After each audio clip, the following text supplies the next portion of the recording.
कारण मला व्हॉट्सअपच दिसेना, तर लिंकच दिसेना. लिंकच दिसत नव्हती तर जॉईन कुठे करू? ह्या कन्फ्युजन मध्ये मी थांबले होते.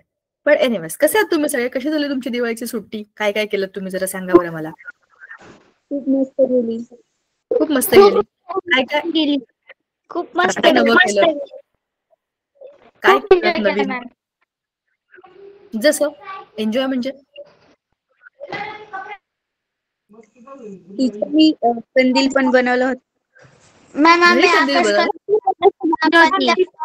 आकाश कंदील पण त्या आकाश कंदील बनवला होता. Very good. मस्त. पणत्या बनवल्या, कंदील बनवले, फराळ बनवला. एक मिनिट हा, अमोल मॅमचा फोन आहे.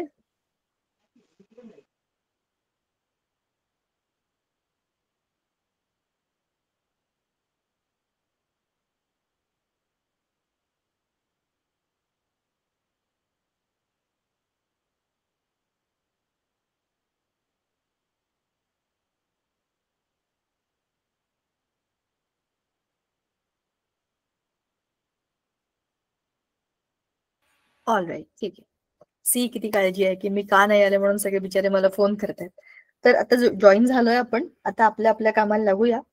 तर ठीक आहे, इन जनरल सुट्टीमध्ये तुम्ही अनेक गोष्टी बनवल्या, अनेक गोष्टी टेस्ट केल्या, स्वयंपाक करून बघितला असेल, किल्ल्यांवर गेला असेल, सुट्टीत कुठे कुठे फिरायला गेला असेल, आणखीन काही काही नवीन नवीन गोष्टी करून पाहिल्या असतील. थोडक्यात तुम्हाला दिवाळीच्या सुट्टीमध्ये बरीच नवीन नवीन मजा करायची संधी मिळाली. पण तुम्हाला असं नाही वाटलं का यावेळची सुट्टी खूप छोटीशी होती, लगेच संपली? अजून 2-4 दिवस पाहिजे होते असं मला तरी वाटतं. व्हॉट यू से? खूप छोटे गेले. हो, म्हणजे आज सुट्टी सुरू झाली आणि उद्या धनत्रयोदशी होती. एवढा अशी कटपुकट सुट्टी होती दिवाळीची. काही नव्हती, सुट्टीच नव्हती ती. म्हणजे दिवाळी लागली त्याच आठवड्यामध्ये आपल्याला सुट्टी लागली आणि मग एकच आठवडा मिळाला, मग सुट्टी संपली. शी, मला अशी एवढीशी सुट्टी नाही आवडत. मला अशी खूप मोठी सुट्टी आवडते. कारण त्या सुट्टीमध्ये मग कंटाळायला लागतो आणि मग असं वाटतं की परत शाळा कधी सुरू होईल. तसं काही झालंच नाही, शाळा लगेचच सुरू झाली, हो की नाही? Yes ma'am. चालेल, पण हरकत नाही. दुसरी टर्म आहे, आपल्याला जास्त अभ्यास करायचा आहे आणि भरपूर ऍक्टिव्हिटी सेकंड टर्म मध्ये तर जास्तच मज्जा असते. फर्स्ट टर्म मध्ये सण असतात, पाऊस असतो, त्याच्या सुट्ट्या असतात, पण सेकंड टर्म मध्ये एकदम भन्नाट गोष्टी सुरू असतात. गॅदरिंग असतं, स्पोर्ट्स असतात, पिकनिक जाते शाळेची, भरपूर भरपूर गोष्टी आणि त्याच्याबरोबर अभ्यास आणि 2 परीक्षा, बरोबर ना? आता चाचणी परीक्षेला आपल्याला बराच अभ्यास करायचा. जरा आपण इंडेक्स कडे बघू. सेकंड टर्म मध्ये काय काय धडे आहेत, कसा अभ्यास आहे, त्याचं जरा प्लॅनिंग करू आणि मग आपला खरा अभ्यास सुरू करू. चालेल, आता let us see what our index says. Index म्हणजे काय रे? अनुक्रमणिका.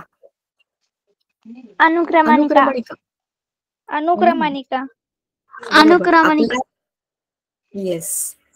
तुम्ही कधी वाचलंय कधी वरती जी पानं आहे, जी मी स्क्रोल करते खाली, कधी वाचले तुम्ही तुमच्या पुस्तकाची? ही वाचा. हे सगळं का दिलंय हे जरा तुम्हाला कळलं. हे धडे का बरे दिलेत तुम्हाला, हेच धडे का दिलेत सगळं समजेल, ते वाचा. चला, नाऊ लेट अस सी की काय काय करायचंय आणि मग आपलं प्लॅनिंग करूया आपण, अभ्यासाचं प्लॅनिंग. बघा, आपण पहिल्या टर्म मध्ये 10 चॅप्टर पासून आहे.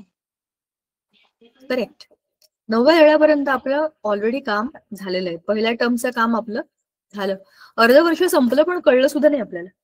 आता आपल्याला 10 ते 19 ह्या 9 धड्यांमध्ये आपले धडे कोणते आहेत ते जरा बघूया आपण. बायोलॉजीचा धडा आहे 10वा, ह्युमन बॉडी ऑर्गन्स 11वा, नंतर आहे इकोसिस्टम्स, ठीक आहे. आणि ठीक आहे, म्हणजे 1, 2, 3 हे 3 धडे आपले आहेत बायोलॉजीचे. नाउ लेट अस सी की आपले केमिस्ट्रीचे धडे कोणते आहेत, कारण मी तुमचं केमिस्ट्री पण घेते.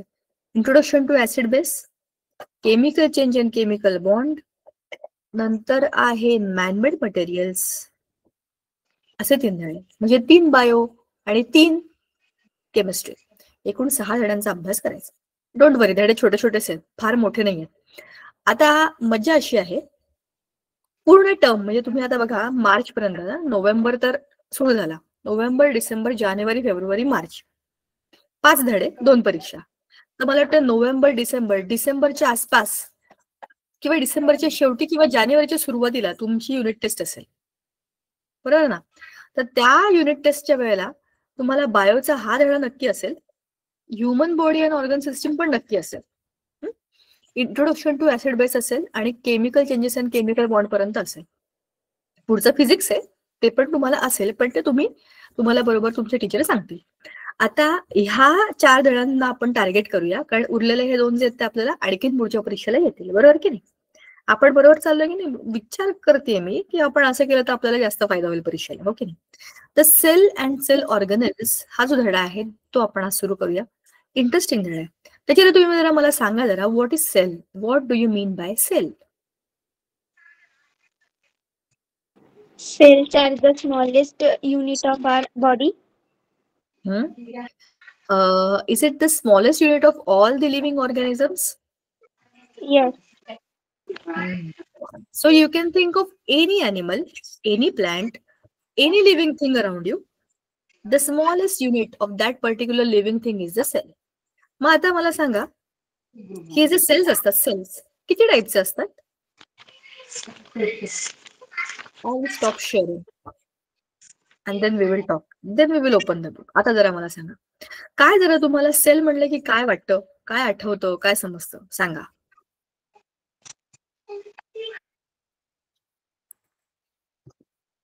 चला आता मी ज्या लोकांची नावं घेईन ते आधी बोलतील. महाशक्ती एवढंच नाव दिसतंय बरं का मला.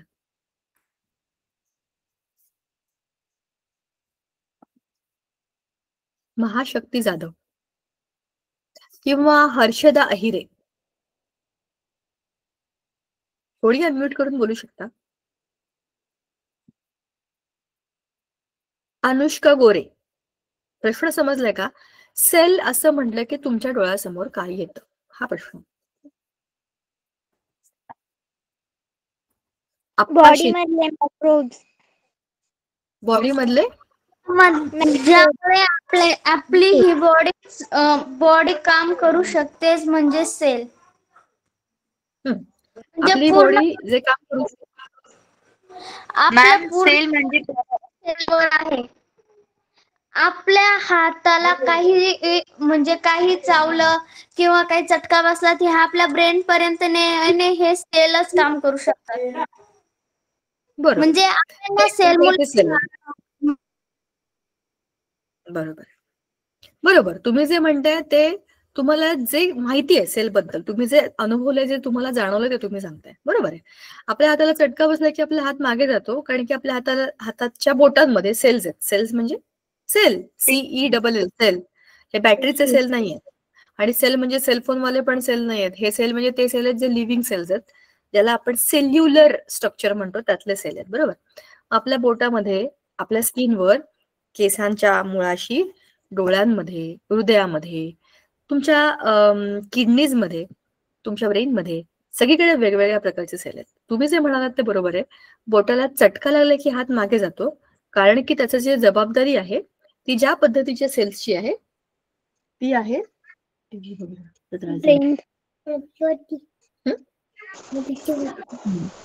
ते आहेत तुमचे नेफ्रॉन्स. नेफ्रॉन्सचं काम असतं की आपले जे काही नर्व्स आहेत, नर्व्स, त्याला कनेक्ट करणं. नेफ्रॉन्स ना का न्यूरॉन्स, सांगा बरं. नेफ्रॉन्स.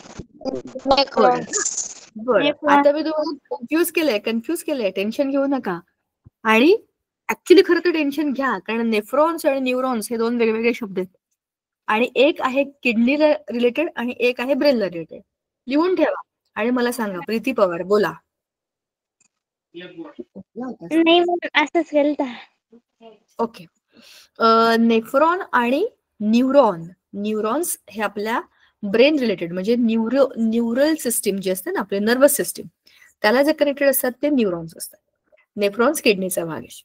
आता आपण जे बोलतोय ते आपण म्हणतोय की types of cells, specialised cells.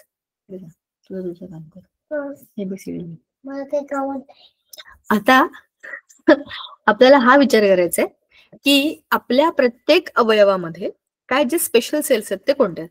जसं की आपल्या स्किनवर बघा, विचार करून बघा, जर तुमचा हात स्पर्श करून बघा तुमच्या हाताला, कसे सेल्स आहेत ते. सिंपल स्मूथ सेल्स आहेत. आता तुम्ही विचार करा की तुमचे हार्ट मधले सेल्स कसे असतील, असे असतील का साधे?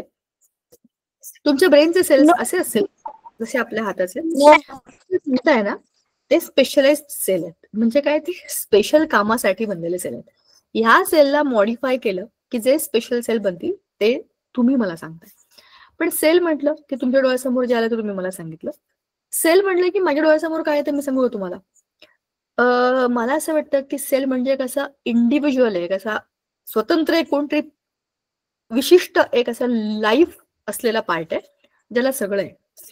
त्याला जगण्याकरता लागणाऱ्या सगळ्या गोष्टी त्याच्याकडे आहेत. म्हणजेच काय, त्याच्याकडे त्याचा स्वतःचा ब्रेन आहे, त्याच्याकडे त्याला फिरण्याकरता लागणाऱ्या गोष्टी, त्याच्याकडे त्याचं पॉवर हाऊस आहे, म्हणजे किचन आहे. भूक लागते ना प्रत्येक. त्याच्यामध्ये नको असलेल्या गोष्टी टाकण्याकरता, जसं आपल्या घरामध्ये डस्टबिन आहे तसं त्याच्यामध्ये पण नको असलेल्या गोष्टी जमा करण्यासाठी एक व्हॅक्युअल आहे. आपल्या बॉडीमध्ये अनेक गोष्टी फिरत असतात. बघा, आता आपली ह्यूज बॉडी आहे. We have the entire system of organs. आपल्याला ऑर्गन सिस्टीम आहे बॉडीमध्ये, पण एका सेलमध्ये पण ऑर्गन सिस्टीम. म्हणजे त्याला कंट्रोल करणारा एक घटक आहे, त्याला फिरवणारा एक घटक आहे, त्याच्यामध्ये वस्तू फिरवणारा एक घटक आहे, आणि त्या सेलला आयडेंटिफाय करणारा, त्याची ओळख, त्याचं डीएनए, आरएनए, हे मटेरियल पण त्याच्यामध्ये. विचार करा, आपलं शरीर जे आहे ना, हे आपण वरवर बघतो, पण ते बंद आहे छोट्या छोट्या छोट्या छोट्या सेल्सने. प्रत्येक सेलच्या मध्ये हे सगळं लपलंय. म्हणजे काय काय आपल्या शरीरामध्ये लपलंय आपल्याला अंदाज पण नाही. तर वेगवेगळ्या टाईपचे सेल आहेत, त्या सेल्सच्या मध्ये हे सगळं कोंबलंय. आणि असं म्हणतात की एका सेल मधलं जे काही डीएनएचं स्ट्रक्चर असतं ते इथून चंद्रापर्यंत लांब, एवढं लांब असतं. सेलची साईज किती, इथून चंद्रापर्यंतचं अंतर किती, विचार करण्यासारखी गोष्ट आहे की फिट कसं झालं असेल ते. पण हीच तर सगळी मजा आहे. This all is the magic of life and the nature and this universe. आता मजा अशी आहे की आता आपण डिस्कस करणार आहे दोन वेगवेगळ्या प्रकारचे सेल. एक आहे प्लांट सेल, एक आहे अॅनिमल सेल. तुम्हाला काय वाटतं, त्याच्यामध्ये फरक असतो का? असतो मॅम. असतो मॅम. कशाला असतो त्याच्यामध्ये फरक?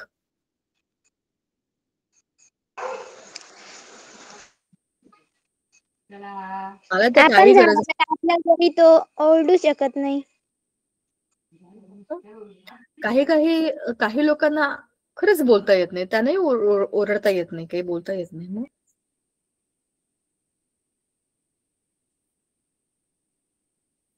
मला तर काहीच गरज वाटत नाही.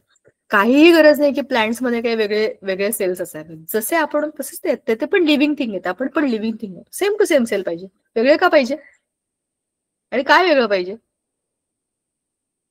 मॅम, आपण आपल्या तोंडाने खातो तसे ते आपल्या लिप्सने अन्न शोषण करतात, तयार करतो. मायक्रो ऑर्गॅनिझम जे असतात, मायक्रो ऑर्गॅनिझम अॅनिमल्स आहेत ना, त्यांना कुठे तोंड आहे? मायक्रो ऑर्गॅनिझम्स ते पण लिव्हिंग थिंग्स आहेत, ते पण अॅनिमल्स आहेत. त्यांना काही तोंड बिंड नाहीये, तरी पण ते बरोबर अन्न खातात. वनस्पतींमध्येच काय असं वेगळं आहे? बरोबर चाललाय तुमचा विचार. You are going in a correct direction. आता जरा लिंक लावा, लिंक लावा, लिंक लावा. चला, अशी सुरुवात करूया. अॅनिमल्स आणि प्लांट्स मध्ये डिफरन्सेस काय आहेत? पहिला डिफरन्स काय वाटतं तुम्हाला? आपण प्लांट्स पेक्षा वेगळे कसे? कारण मॅम ते अन्न नाही खात, ते फोटोसिंथेसिस वर राहतात. ते दुसऱ्यांचं अन्न नाही खात, ते स्वतःच अन्न स्वतः बनवतात. ते ऑटोट्रॉप्स. Yes, ma'am. करेक्ट, बरोबर. पहिला पॉइंट एकदम व्हॅलिड आहे. म्हणजे आपल्या शरीरामध्ये त्या गोष्टी नाहीयेत ज्या ऍडिशनल गोष्टी प्लांट्सकडे आहेत. त्याच्यामुळे ते स्वतःच अन्न स्वतः बनवतात. चला, तुमचा होमवर्क वेगळा होमवर्क आहे. मला विचार करून सांगा आधी एका प्रश्नाचं उत्तर, की प्लांट्स मध्ये असं काय असतं ज्याच्यामुळे त्यांचं स्वतःचं अन्न बनवतात? मॅम, क्वेश्चन रिपीट करा. प्लांट्स मध्ये अशी कुठली गोष्ट आहे ज्याच्यामुळे प्लांट स्वतःचं अन्न स्वतः बनवू शकतात? त्या गोष्टीचं नाव काय?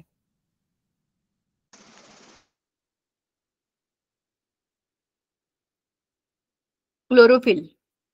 ऐकलंय का तुम्ही? Yes ma'am. Yes ma'am. काय रंग असतो? Yes. क्लोरोफिलचा कलर काय असतो? मॅम, कलर नसतो. मॅम त्याला कलर नसतो. जनरली ग्रीन कलर असतो. Green is the colour of synthesis. हे फोटोसिंथेसिस लीव्हज मध्ये होतं जिथे क्लोरोफिल असतं, बरोबर ना. आता मला तुम्ही होमवर्क साठीचा मी तुम्हाला मुद्दा देतो. तुमचा होमवर्क तुम्ही मला पुढच्या वेळेला तुम्ही ग्रुपमध्ये टाकलं तरी पण चालेल. होमवर्क आहे, माझ्यामध्ये क्लोरोफिल असेल तर, माझ्या प्रत्येक सेलमध्ये क्लोरोफिल आलं तर, तरी पण मी जी आहे तीच राहणार, तुम्ही पण जे आहात तेच तुम्ही राहणार. स्वतःमध्ये तुमच्यामध्ये बॉडीमध्ये प्रत्येक सेलमध्ये जर क्लोरोफिल डेव्हलप झालं तर विचार करा, आणि याच्यावर तुम्हाला जे काही सुचते ते, कविता बनवायची तर कविता बनवा, एखादा पॅसेज लिहायचा तर लिहा, निबंध लिहायचा तर तो पण लिहा, काय वाटतंय ते व्यक्त करा. समजलं का होमवर्क काय? माझ्यामध्ये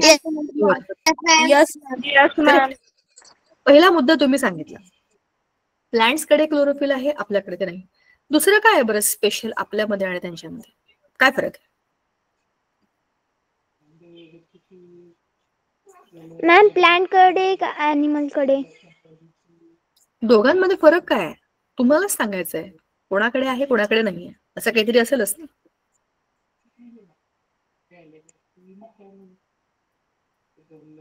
एक मला सुचतंय, आपण कुठेही फिरू शकतो, प्लांट्स फिरू शकतात का?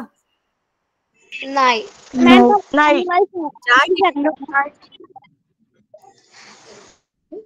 ज्या ठिकाणी आपण बी लावतो त्या ठिकाणी त्याचा अंकुर फुटतो, त्याच ठिकाणी त्याला ते झाड, ते छोटस रोप येतं, तिथेच त्याचं झाड बनतं. सांगायचा मुद्दा, ज्या ठिकाणी ही प्रोसेस सुरू होतं तिथेच ते झाड बनतं.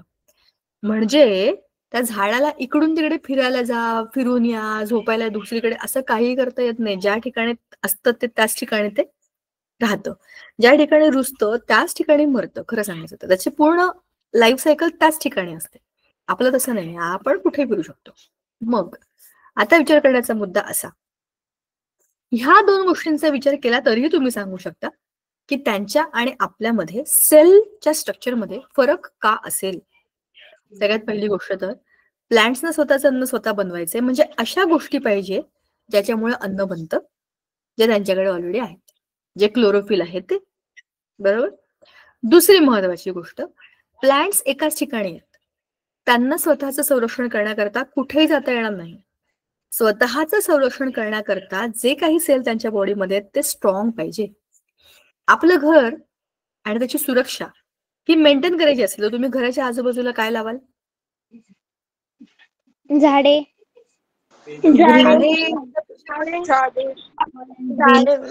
कोणी तोडू शकतं ना, झाडांवरून कोणी उडी मारू शकतं. सेफ्टी पाहिजे तुम्हाला, सेफ्टी. जाळी. Ma'am compound. Correct, compound. बरोबर कंपाऊंड करू शकतो. बरोबर. तुम्ही काही करून तुमचं जे घर आहे त्याची जी काही बाहेरची साईड त्याला तुम्हाला पक्क करायचंय, सेफ करायचंय, ज्याच्यामुळे बाहेरचं पाणी घरात येणार नाही, बाहेरचे लोक घरात येणार नाही, कोणी त्रास देणार नाही. तुम्हाला ज्या लोकांना घराबाहेर काढायचं ते तुम्ही करू शकता, म्हणजे दरवाजा उघडून तू जा, दरवाजा उघडून तू आत ये. आपलं घर आणि सेल यांची रचना खूप सेम आहे.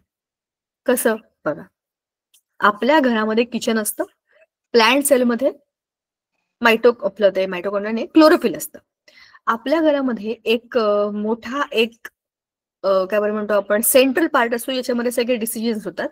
असा एक आपल्या सेलमध्ये, प्लांट म्हणा ऍनिमल म्हणा, एक खूप इम्पॉर्टंट पार्ट असतो न्यूक्लियस. तो न्यूक्लियस डिसाइड करतो. आपल्या घरामधला असा पार्ट कोण असतो? आपल्या घरातला ब्रेन, आपले बाबा किंवा आई, ते ठरवतात ते घरामध्ये होतं. सेलमध्ये ब्रेनचं काम न्यूक्लियस करतं, न्यूक्लियस जे ठरवेल ते सेल फॉलो करतो. आपल्या घरामध्ये स्पेस आहे, जागा आहे, त्यात हवा आहे, आपल्या घरामध्ये हवा आहे, बरोबर ना. आपण हवा सगळीकडे असते, आता दिसत नाही पण ती आहे, आणि आपल्या रूम मध्ये आहे. आता जिथे मी आहे तिथे, तिथे तुम्ही आहात तिथे सुद्धा. म्हणजेच काय, असं काहीतरी द्रव्य इथे आजूबाजूला आहे ज्याने ही जागा व्यापली आहे, बरोबर.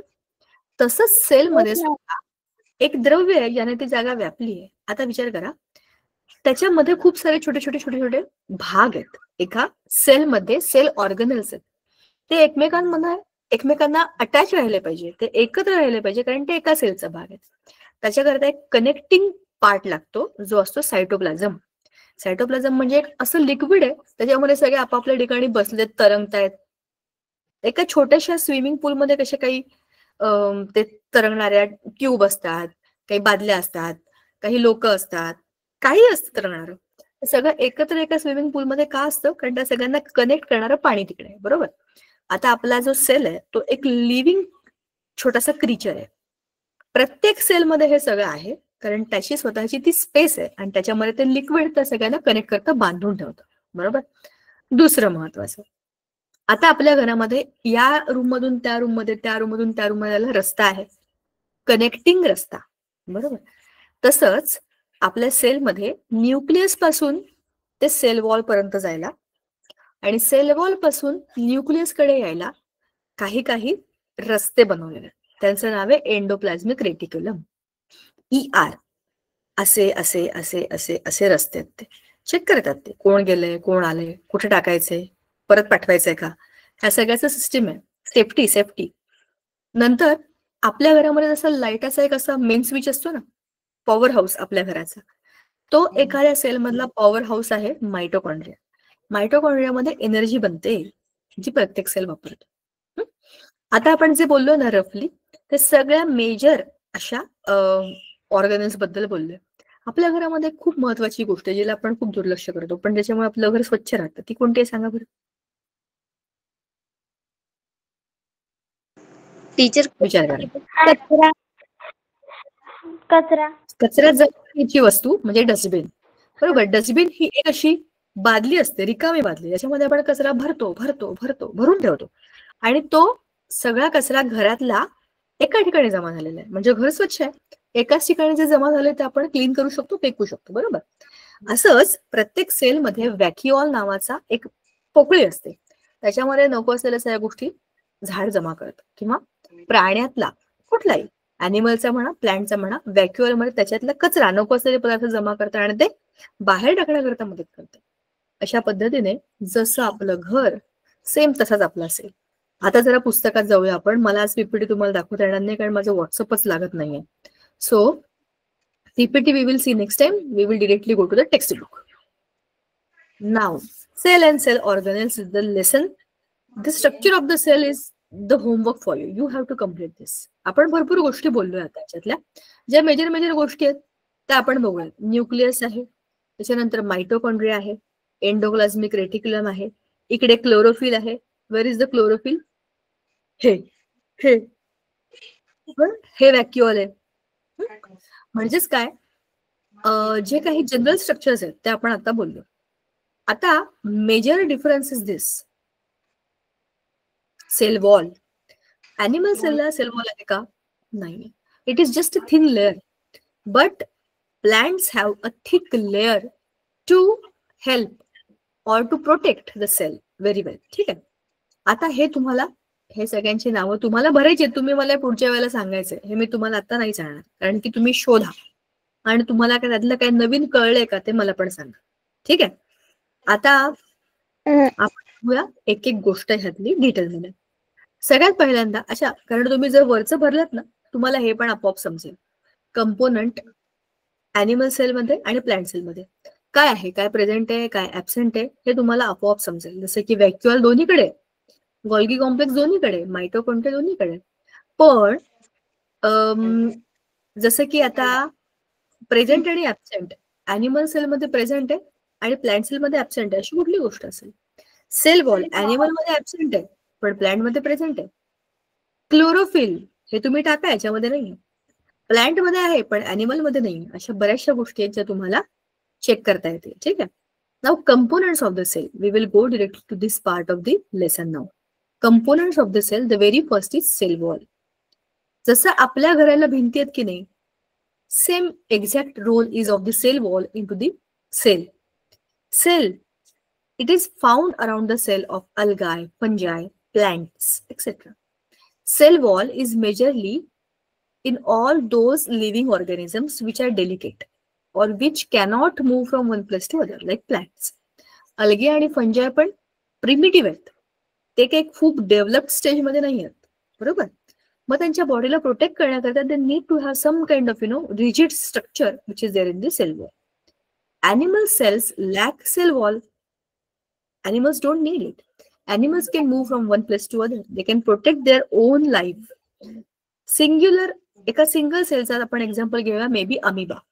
Amoeba is a animal, singular म्हणजे सिंगल सेल्स आहे, युनिसेल्युलर ॲनिमल आहे. But it can help itself survive. खूप पाणी आलं, खूप टेम्परेचर वाढलं, it can move. Locomotion is the property of the animals which is lagging in the case of plants. So plants do not have the cell wall, though animals have it. No, exactly. Plants have the cell wall, which animals don't have, right? Now, cell wall is an elastic and strong coat around the cell membrane. Cell membrane आपल्याकडे आहे, plants मध्ये आहे ना? दोघांनाही sale membrane, membrane या शब्दाचा अर्थ आहे की मेम्ब्रेन कव्हर करणारा. त्याला कव्हर करणारा आणखीन वरचा कोट आपल्याकडे नाहीये. आपण कपडे घातलेले आहेत, त्याच्यावर तुम्ही आणखीन एखादं जॅकेट घातलं, कोट घातलं, स्वेटर घातलं तर तुम्हाला काय होईल? प्रोटेक्शन मिळेल, कव्हर होईल तुमची बॉडी जास्ती. पण आपल्या सेल्सला, ॲनिमल सेल्सला त्याची काही गरज नाही. त्या स्मार्टर, कुठे पण करू शकतात, काही पण करू शकतात. बिचारे आहेत प्लांट सेल्स, त्यांना स्वतःला वाचवायचं. पाऊस आला, थंडी आली, काही झालं, बर्फात आहेत, एक जॅकेट घातलं तर सर्व्हाइव्ह करू शकतात की नाही? म्हणून त्यांच्या सेल मेम्ब्रेनच्या भोवती सेल वॉल आहे. It is mainly composed of carbohydrates like cellulose and pectin. त्या दोघांना टफ मटेरियल असतात. Cellulose and pectin are the tough materials. कार्बोहायड्रेट्सच आहेत पण जरा कडक आहेत, कडक. त्याच्यामुळे त्याला एक स्ट्रेंथ येते, एक शेप येतो आणि एक रिजिड स्ट्रक्चर येतं. आता विचार करून बघा, एक आपण आणि एक आपल्याच उंचीचं झाड, आपण रस्त्यावर उभे होतो आणि जोरात हवा आली, आपण असे असे असे असे शेक होऊ शकतो, आपण पडू शकतो. झाड पण हलेल असं काही नाही, तुटूनही पडेल असंही काही नाही.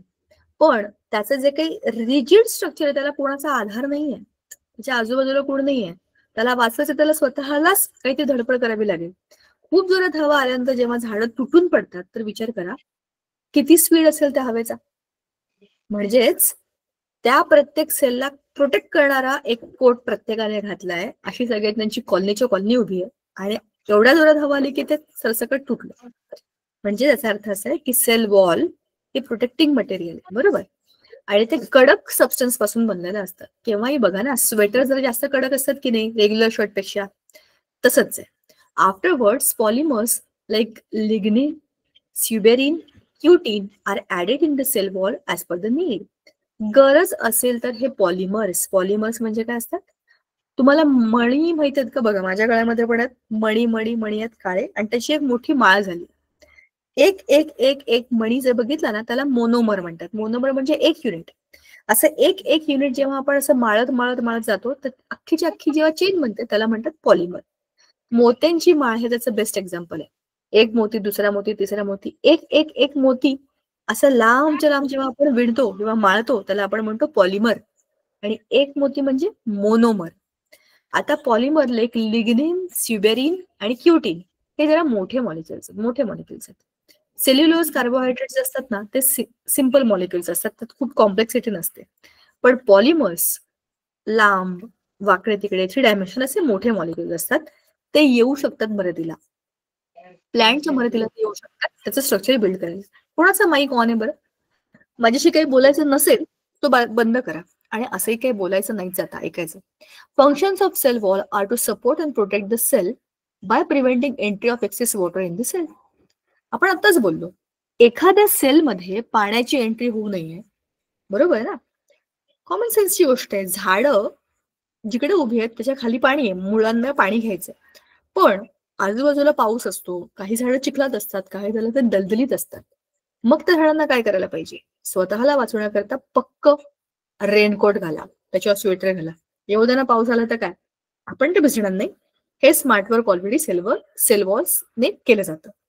नाव functions of cell wall are to support and to protect the cells by preventing entry of excess water in the cell. Plasma membrane or cell membrane.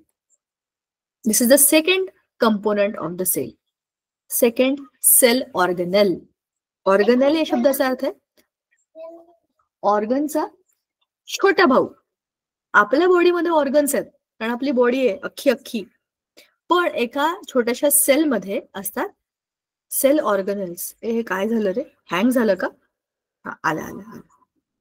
मुलांना माझा आवाज आला नाही तर मला सांगा. आज माझ्याकडे नेटवर्कची पण काय चाललंय काय माहिती, सगळंच मज्जा चालली आज. व्हॉट्सअपही उघडे ना आणि मगाशी तर आवाजही ब्रेक होत होता. तुम्हाला असं जाणवलं तर मला सांगा बरं का. चला, प्लाझ्मा मेम्ब्रेन और सेल मेम्ब्रेन म्हणजे काय? It is a thin, fragile and elastic covering that separates the cell components from the outer environment. Same कपडे, जे कपडे आपण घालतो तसेच सेल्स पण सिंपल एक लेअर जे घालतात ते आहे प्लाज्मा मेम्ब्रेन किंवा सेल मेम्ब्रेन.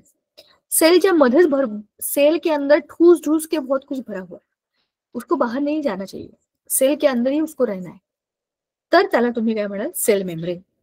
आता हे कसं ऍझ्युम करूया आपण? एक बलून, बलूनच्या मध्ये करून बघा तुम्ही हा प्रयोग. You do this and you tell me. तुम्ही त्याचा फोटो काढा, व्हिडिओ काढा आणि मला पाठवा. काय करा, एक बलून घ्या, शक्यतो ट्रान्सपरंट बलून असतात ना, ट्रान्सपरंट बलून, तसा एखादा ट्रान्सपरंट बलून मिळवा. रंगीत घेऊ नका, पांढरा किंवा असा काय म्हणतो स्किन कलरचा असा घ्या. त्याच्यामध्ये वेगवेगळे न टोकदार असलेले म्हणजे साधे 4-5 छोट्या छोट्या वस्तू टाका, पाणी घाला आणि मग बघा, त्याला लॉक करा, म्हणजे त्याला गाठ मारा आणि बघा तुमचा सेल कसा दिसेल. सेल स्ट्रक्चर आहे त्याला, म्हणजे एक 3 डायमेन्शनल एक छोटा सेल बनला तुमच्याकडचा. त्याला सेल मेम्ब्रेन म्हणजे काय? बलूनचं आउटर मोस्ट जे काही स्किन आहे म्हणजे बलून, हे तुमचं सेल मेम्ब्रेन आहे, त्या सेलचं आउटर मोस्ट शेल. आता त्याच्या आतमध्ये काय आहे? जे तरंगतंय पाणी, त्याला आपण म्हणूया सायटोप्लाझम. सायटोप्लाझम मध्ये ज्या ज्या वस्तू तुम्ही टाकल्या, तुम्ही इमॅजिन करा की ही वस्तू आहे, ही वस्तू आहे, ही वस्तू आहे. क्लोरोफिल हिरव्या रंगाचा टाका, मायटोकॉन्ड्रिया ब्राउनिश टाका, तुम्हाला जे रंग वाटतात त्याला स्पेसिफाय करायचे तसे ते टाका आणि बघा तुम्ही स्वतःच एक सेल बनवल्या. जे जे ऑर्गन्स तुम्हाला माहिती आहेत ते सगळे तुम्ही टाका. You can think of the colour codes and you decide and tell me and make a video if possible and share in the group. मला पण समजेल. मॅम फुगा आहे, प्रयोग करून बघायचा का? आता लगेच करा करा, लेट अस डू इट. पण पांढऱ्या रंगाचा ट्रान्सपरंट आहे का? नाहीतर आपलं लेक्चर झाल्यावरती करून बघितलंच तरी चालेल. त्याचा व्हिडिओ मात्र काढ, स्टार्ट टू एंड काय काय केलंस त्याचा, म्हणजे आपला हा वेळ पण वाचेल. आणि आहे काय ग, रिपीट करता का? काय व्हाईट कलरचा आहे. थांबा एक मिनिट, बुक नंतर शेअर करते. तुमची शंका काय काय रिपीट करायचंय? टीचर पहिले आवाज ब्रेक होत होता, जे पहिले तुम्ही बोलले ते क्वेश्चन. थांब जरा, मी माझा जरा कॅमेराच बंद करते, आता आवाज ब्रेक होणार नाही मोस्टली.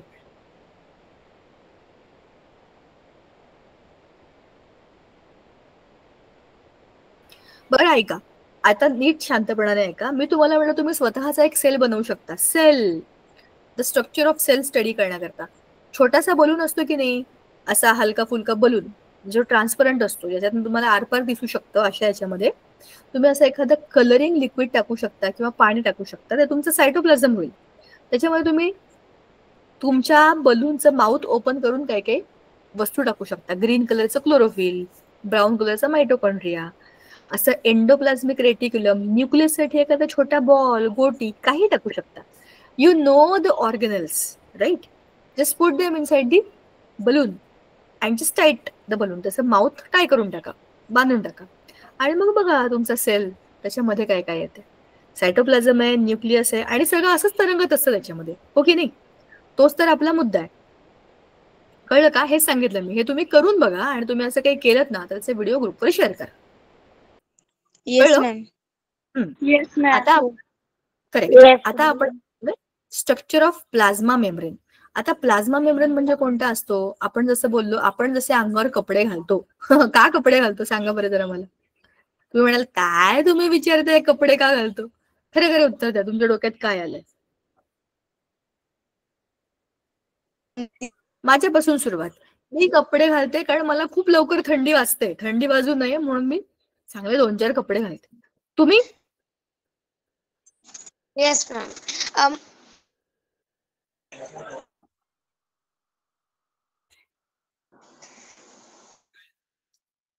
आपल्या शरीराला एक खूप महत्वाची गोष्ट आहे जी आहे स्किन. आपल्या शरीरातल्या वस्तू बाहेर पडणार नाही आहेत. बघा, छोटी छोटी बाळं तुम्ही बघितली असेल, एकदम स्मॉल न्यूबॉर्न बेबीज, ते काही कपडे घालून जन्माला येत नाहीत, पण त्यांच्या शरीराच्या आतमध्ये भरपूर काही काही ठेवलेलं असतं. अख्खी सिस्टीम आहे त्यांच्या शरीरामध्ये, बरोबर?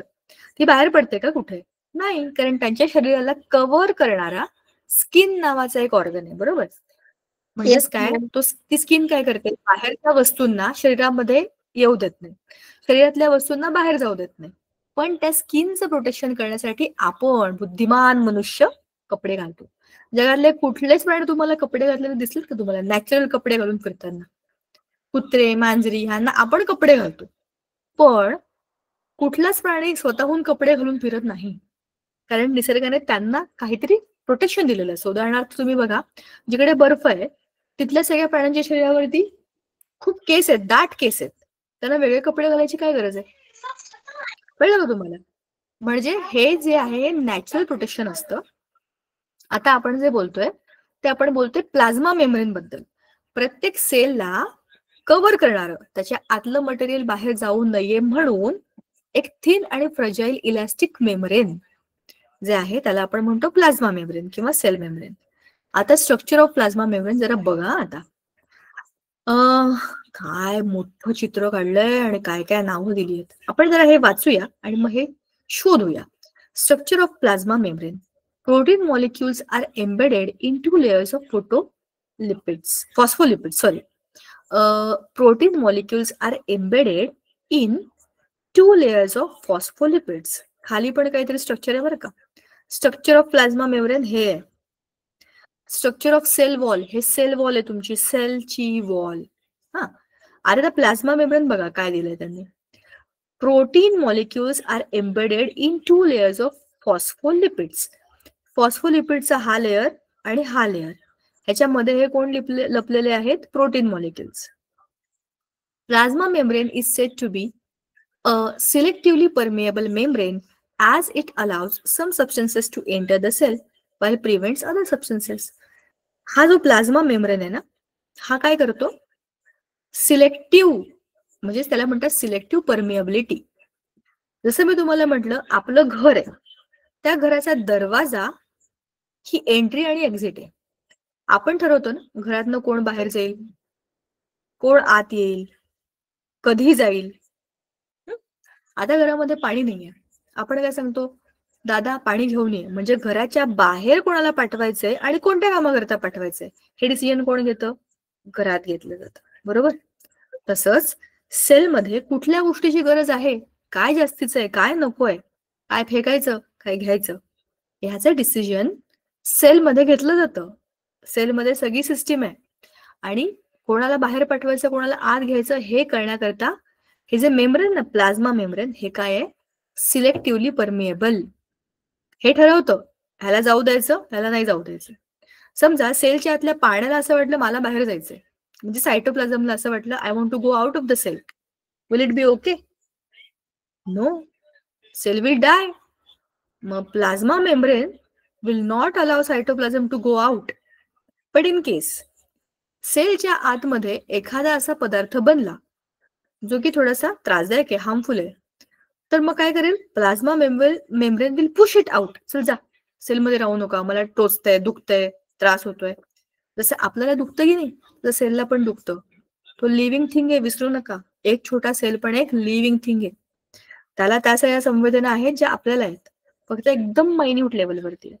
सो जे जे आपण करतो ते सगळं सेल करतो, बरोबर? Due to this property useful molecules of water, salt and oxygen cell and CO2 exits the cell. CO2 carbon dioxide, हा तर नको आहे ना सेलच्या मध्ये, तो बाहेर टाकून द्यायचा आहे. पण मला पाहिजे काय? ऑक्सिजन. ऑक्सिजन ये रे, कार्बन डायऑक्साईड जा रे. हे कोण करतं? सेल. कशातनं करतो? Cell membrane. कशामुळे? कोणाला आत आणि कोणाला बाहेर पाठवायचं हे सेल मेम्ब्रेनला चांगलं माहिती आहे, बरोबर? जसं आपल्या बिल्डिंगच्या किंवा सोसायटीच्या किंवा शाळेच्या बाहेर गेटमन असतात, त्यांना बरोबर माहिती असतं कोणाला आत पाठवायचं, कोणाला बाहेर हकलून द्यायचं. उदाहरणार्थ असे खूप लोक येतात विनाकारण, हे विकायचंय, ते विकायचंय, आणि काही काही लोक तर खूप दुष्ट विचाराने पडतात. म्हणजे कोणाच्या तरी घरामध्ये काय चाललंय, कोणाची तरी मुलं कधी फिरतायत, नाही का, असे विचार करणारे लोक पण विनाकारण भटकत असतात. मग असे लोक आपल्या बिल्डिंग मध्ये येऊ नये म्हणून तिथे सिक्युरिटी गार्ड असतो, बरोबर ना? तो काय करतो? क्या काम है, हा चलो बाहेर जाऊ, नाही जा सकते अंदर, असं म्हणून हकलून येतात. काम असो नसो, पण त्याचं काम आहे चेक करणं, बरोबर ना? So yes ma'am. ते काम ऑलरेडी मेम्ब्रेन करतो.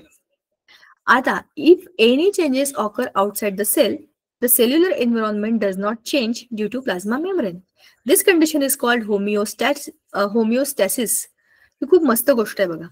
बाहेर खूप जास्त टेम्परेचर आहे, 50 डिग्री टेम्परेचर, कसला बेकार उन्हाळा आहे आमच्याकडे, अमुक तमुक धमुक. आपल्या शरीराचं टेम्परेचर 50 डिग्री होतं का? मॅम उन्हाळ्यात नाही होत.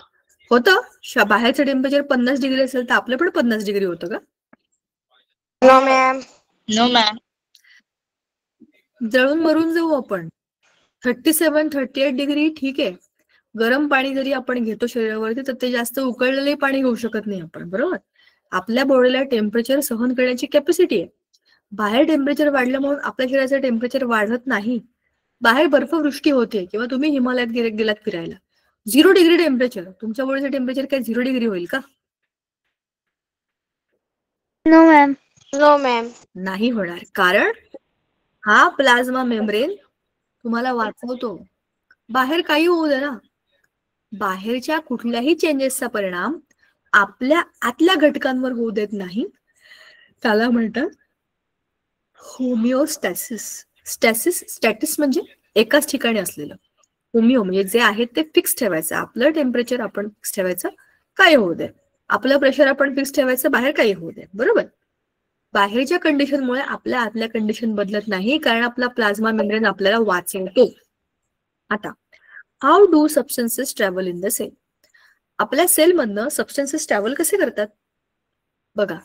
एंडोसायटोसिस आणि एक्झोसायटोसिस. एंडो या शब्दाचा अर्थ आहे एंट्री करणं. The gulp or engulf food and other substances from the outer environment. Endo आतमध्ये जाणार. आत काय जातं? फूड, ऑक्सिजन, बरोबर. ज्या महत्वाच्या गोष्टी ते शरीराच्या आत जाणं त्याला म्हणतात endocytosis. Then what is exocytosis? जे नको आहे ते बाहेर टाकणं. आपल्या शरीरामधनं पण बघा कार्बन डायऑक्साईड बाहेर जातो. अनावश्यक पाणी किंवा आपण जे काही युरिनरी वेस्ट किंवा वॉशरूम वेस्ट असतात, जे नको शरीरात ना ते आपोआप बाहेर जातं, बरोबर. घाम येतो त्याच्याबरोबर भरपूर आपल्या शरीरामधनं पाणी तर बाहेर जातं, पण शरीराला थंड करण्याचं काम होतं. म्हणजेच काय? एक्झोसायटोसिस. शरीराच्या बाहेर जाणं, एक्सक्रीट करणं, नको असलेल्या गोष्टी फेकून देणं. एंडो आणि exo processes those that don't consume cellular energy. आणि हा पुढचा सगळा भाग आपण पुढच्या वेळेला बघूया. हा आता संपणार नाही आणि तो कंटिन्युएशन मध्ये आहे, सो अर्धवट पूर्ण नाही करूया आपण. हा सगळा पुढचा भाग आपला पुढच्या वेळेला संपेल and the lesson will get over. ठीक आहे. This is interesting chapter. You will get to know many things of the cell in this. So पुढच्या वेळेला जेव्हा आपण भेटू we will complete the entire lesson. I hope आपण जे काही बोलू तुम्हाला समजलं आणि स्वतःच्या बॉडीतल्या सेल्स बद्दल जरा शोधून काढा कोणत्या कोणत्या टाईपचे सेल्स आहेत. असंही तुम्हाला होमवर्क दिलाय. माझ्या शरीरामध्ये क्लोरोफिल आलं तर. चला बाय बाय, भेटूया पुढच्या वेळेला.